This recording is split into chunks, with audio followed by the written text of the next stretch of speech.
Assalamualaikum warahmatullahi wabarakatuh. Kami mahasiswa dari Universitas Muhammadiyah Banjarmasin, Fakultas Teknik, Prodi S1 Informatika semester 5. Video ini dibuat untuk menyelesaikan salah satu tugas dari mata kuliah pemrosesan data terdistribusi dengan dosen pengampu Bapak Komarudin MKom. Kami dari kelompok pertemuan ketiga terdiri dari 3 anggota kelompok yang masing-masing bekerja sama dalam memenuhi tugas dengan judul materi model komunikasi dan sinkronisasi dalam sistem terdistribusi.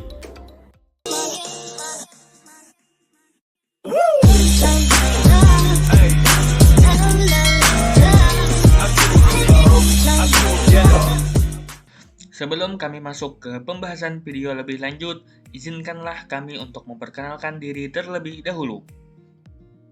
Perkenalkan, nama saya Muhammad Ihsan dengan NIM 22552011110012. Saya dari Prodi S1 Informatika, Fakultas Teknik Universitas Muhammadiyah Banjarmasin.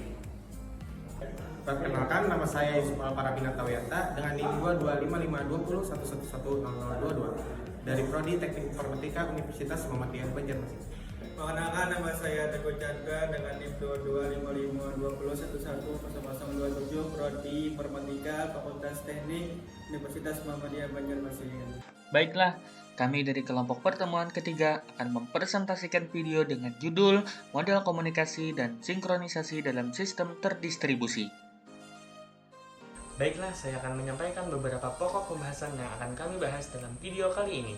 Yang pertama ada model komunikasi dalam sistem terdistribusi, dalam hal ini message passing dan share memory. Kemudian yang kedua ada protokol komunikasi dalam sistem terdistribusi. Yang ketiga ada konsep dasar dari sinkronisasi dan koordinasi. Kemudian yang keempat ada algoritma sinkronisasi terdistribusi, dalam hal ini algoritma token ring dan algoritma election. Kemudian yang terakhir ada masalah konsensus dan agreement protokol. Oke, yang selanjutnya di sini saya akan menjelaskan terkait model komunikasi dalam sistem terdistribusi. Ada beberapa model komunikasi dalam sistem terdistribusi. Untuk yang pertama yaitu message passing. Message passing adalah metode komunikasi dalam sistem terdistribusi, yang mana di dalamnya ada proses atau node yang saling bertukar informasi dengan mengirimkan pesan. Kemudian proses di dalamnya juga berinteraksi melalui pengiriman dan penerimaan pesan. Adapun kelebihannya dari message passing tersebut, ada fleksibel, scalable, dan juga keamanannya lebih terjaga. Untuk kekurangan daripada message passing adalah overhead komunikasi dan juga kompleksitas protokol. Kemudian yang kedua ada shared memory. Shared memory adalah metode komunikasi dalam sistem terdistribusi atau multiprosesor, yang mana beberapa proses atau thread dapat mengakses area memori yang sama. Adapun kelebihan dari shared memory yaitu pengurangan beban, kemudian pengelolaan datanya yang terpusat. Untuk kekurangan daripada shared memory yaitu keterbatasan skalabilitas dan juga masalah pada sinkronisasinya. Oke, yang selanjutnya yaitu ada protokol komunikasi dalam sistem terdistribusi. Di sini saya akan menjelaskan untuk jenis-jenis protokol. Yang pertama ada protokol lapisan transport. Protokol ini bertanggung jawab untuk menyediakan komunikasi antara aplikasi yang berjalan di sistem yang berbeda. Kemudian yang kedua ada juga namanya protokol aplikasi.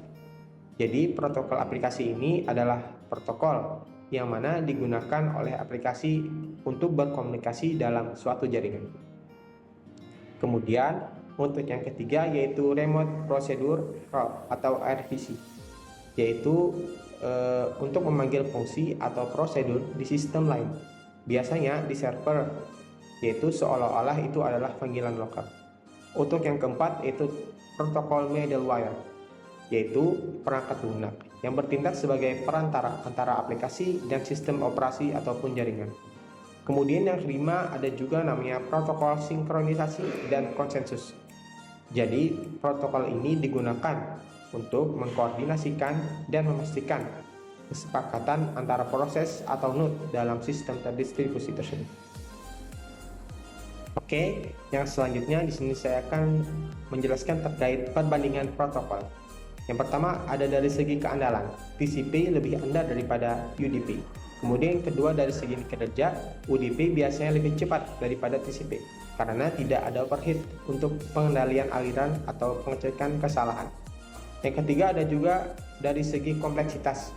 Jadi dari segi kompleksitas UDP itu lebih sederhana daripada TCP karena di dalamnya tidak memiliki fitur pengendalian koneksi atau pengaturan pengiriman ulang.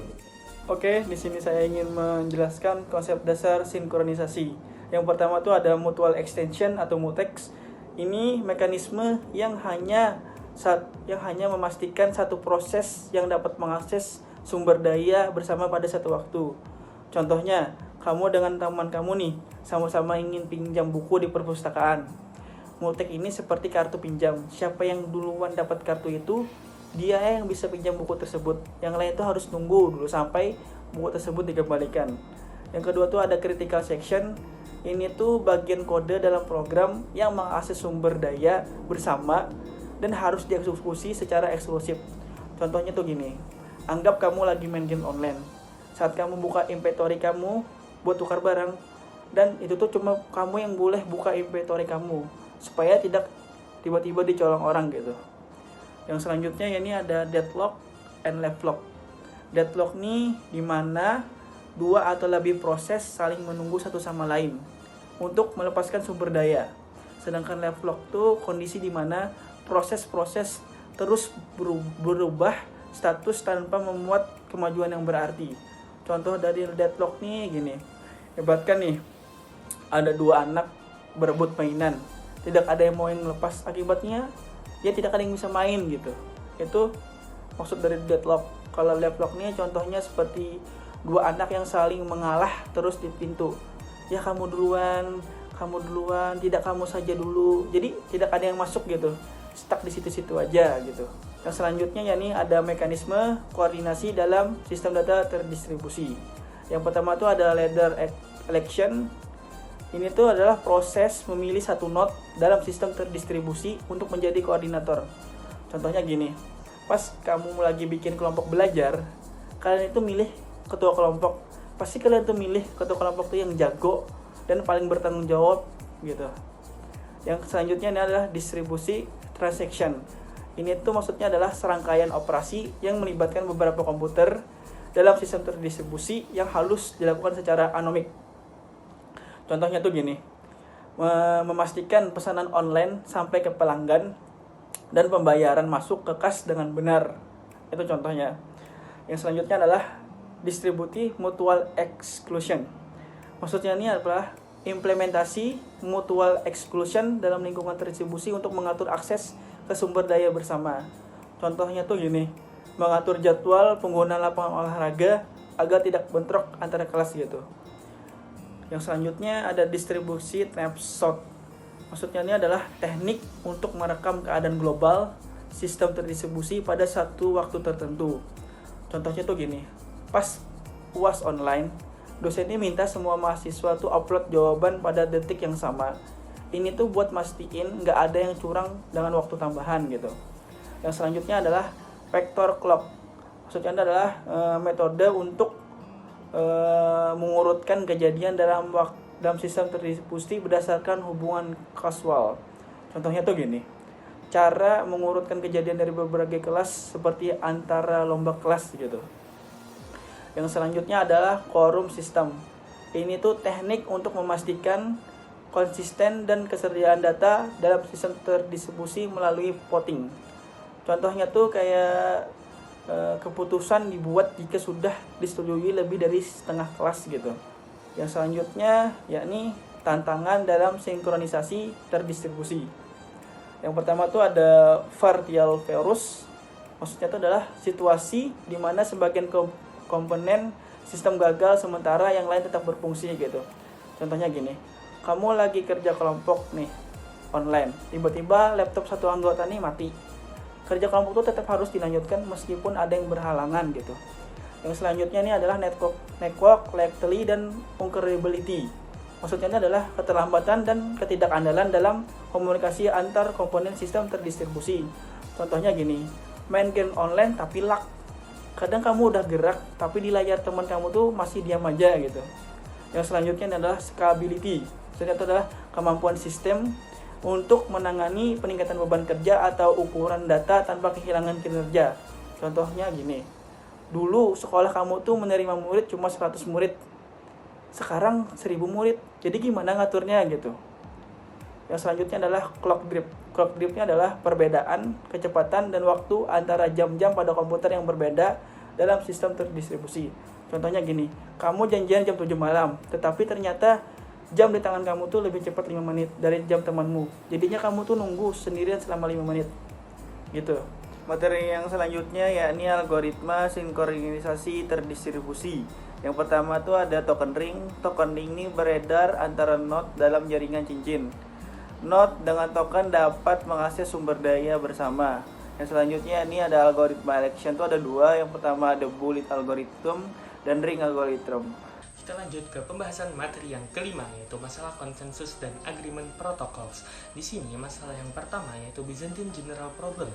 Byzantine General Problem adalah sebuah ilustrasi klasik dalam sistem terdistribusi yang menggambarkan bagaimana beberapa jenderal itu harus mencapai kesepakatan untuk menyerang ataupun mundur.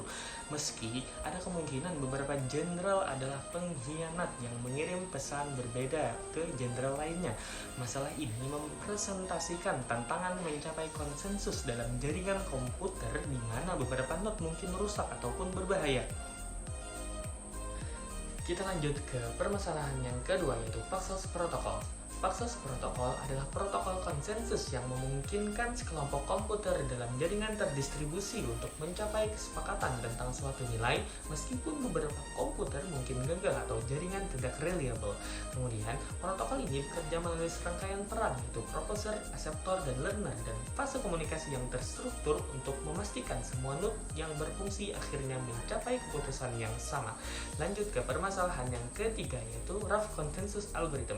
Rough Consensus Algorithm dirancang sebagai alternatif yang lebih mudah dipahami dari Paxos dengan fokus pada kejelasan desain dan implementasi. Algoritma ini membagi masalah konsensus menjadi 3 submasalah yang lebih sederhana, yaitu pemilihan pemimpin atau leader election, kemudian replikasi log, dan yang terakhir ada keamanan. Kemudian di mana satu node pemimpin bertanggung jawab untuk mengelola replikasi log ke node-node lainnya dalam sistem.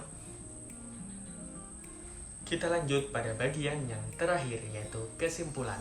Kesimpulannya, keberhasilan sistem terdistribusi bergantung pada pemilihan model komunikasi dan protokol yang tepat, serta implementasi mekanisme sinkronisasi dan koordinasi yang efektif.